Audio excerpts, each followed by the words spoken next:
দেখুন কত সুন্দর ভাপা রুই। এইভাবে ভাপা রুই আপনারাও ট্রাই করতে পারেন। এরকম স্টাইলের ভাপা রুই আপনারাও ট্রাই করতে পারেন।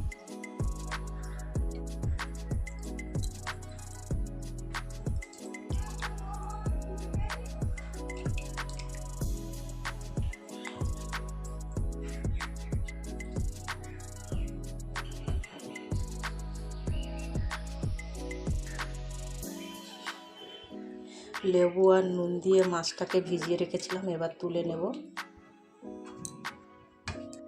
নুন, হলুদ ভালো করে হয়ে গেছে। ফেটানো টক দই, সর্ষে, আদা, কাঁচা লঙ্কা, পোস্ত বাটা, হলুদ, সর্ষের তেল ভালো করে মিশিয়ে নেব। অল্প একটু নুন দিয়ে দেবো, মশলা বাটা জল, মাছগুলো দিয়ে দেবো। কড়ার মধ্যে সর্ষের তেল, কালো জিরে,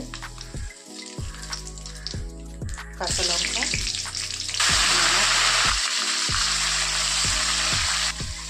জল দিয়ে